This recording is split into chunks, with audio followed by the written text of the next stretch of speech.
ভাবুন তো একবার, সারা দিন না খেয়ে না পান করে সন্ধ্যায় যখন আপনি শুধু একটা খেজুর মুখে দেন, ঠিক সেই মুহূর্তে আসমানের ফেরেশতারা আপনার জন্য দোয়া করে। আপনি কি জানেন এই ১ মাস আপনার পুরো জীবন পাল্টে দিতে পারে? আজ জানব রমজান কেন আল্লাহর সবচেয়ে বড় উপহার। আসসালামু আলাইকুম ওয়া রাহমাতুল্লাহি ওয়া বারাকাতুহু। স্বাগত জানাই আপনাদের আমাদের আজকের ভিডিওতে। প্রিয় ভাই ও বোনেরা, আজ আমরা কথা বলবো রমজান মাসের ৪টি অত্যন্ত গুরুত্বপূর্ণ বিষয় নিয়ে। প্রথমত, রোজা রাখার ফজিলত কি? দ্বিতীয়ত, রোজা না রাখলে কি হয়? তৃতীয়ত, রমজানে কেন বেশি ইবাদত করতে বলা হয়েছে? আর চতুর্থত, কেন এই মাসে শয়তানকে শিকল দিয়ে বেঁধে রাখা হয়?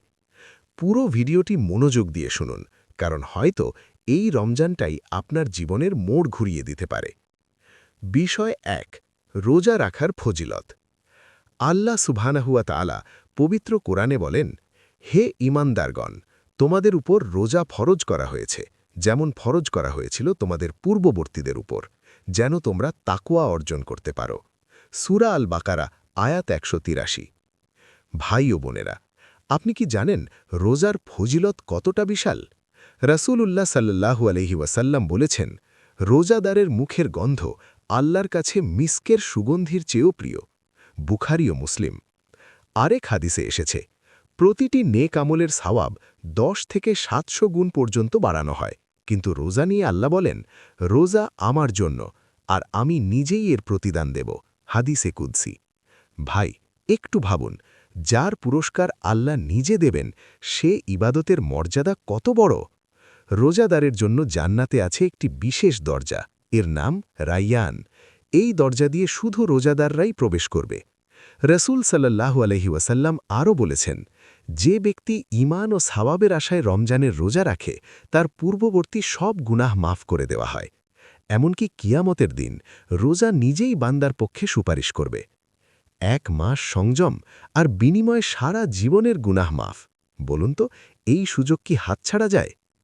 বিষয় ২, রোজা না রাখলে কি হয়? এখন একটু কঠিন কথা বলি। অনেকে ভাবেন, আজ না রাখলে কি হবে, পরে কাজা করে নেব।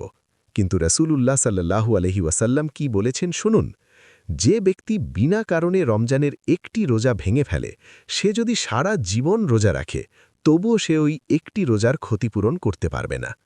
তিরমিজি, আবু দাউদ, ইবনে মাজা।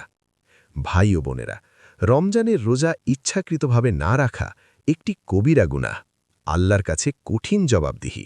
অন্তর শক্ত হয়ে যায়, ইবাদতে আগ্রহ কমে যায়, আত্মিকভাবে পিছিয়ে পড়া শুরু হয়।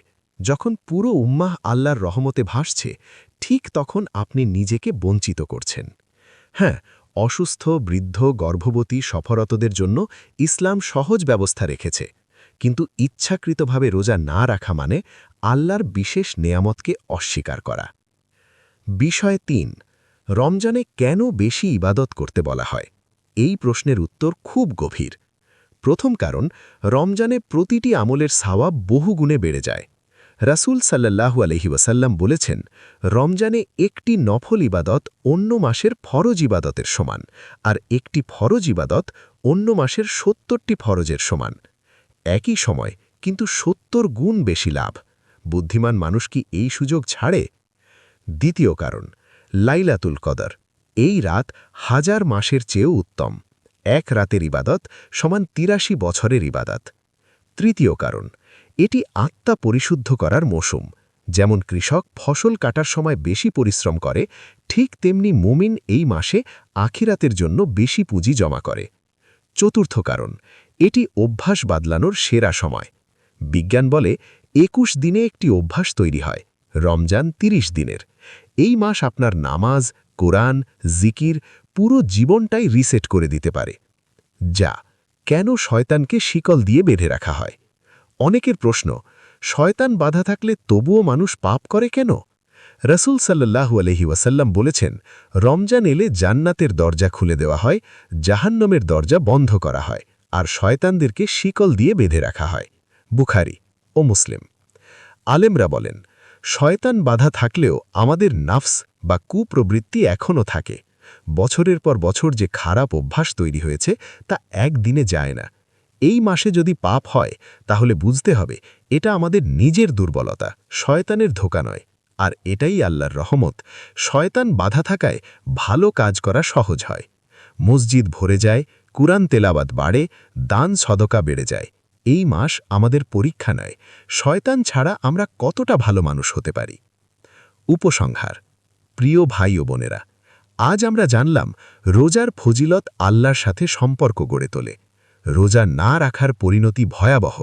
রমজান সাওয়াবের সোনালি মরশুম। শয়তান বাধা থাকার রহস্য আল্লাহর অসীম রহমত। রমজান মানে শুধু না খেয়ে থাকা নয়, রমজান মানে নিজেকে নিয়ন্ত্রণ করা, আল্লাহর কাছাকাছি যাওয়া, নতুন মানুষ হওয়া। আসুন এই রমজানকে অন্যরকম করি। প্রতিটি সেহরিতে উঠি, প্রতিটি ইফতারে কৃতজ্ঞ হই, প্রতিটি রাতে আল্লাহর সামনে দাঁড়াই। কারণ হয়তো এটাই আপনার শেষ রমজান। রমজান মুবারক। ভিডিওটি ভালো লাগলে লাইক দিন, শেয়ার করুন, কমেন্টে জানান এই রমজানে আপনার সবচেয়ে বড় লক্ষ্য কী। সাবস্ক্রাইব করুন, বেল আইকন চাপুন আর আমাদের সাথেই থাকুন। আসসালামু আলাইকুম ওয়া রাহমাতুল্লাহি ওয়া বারাকাতুহু।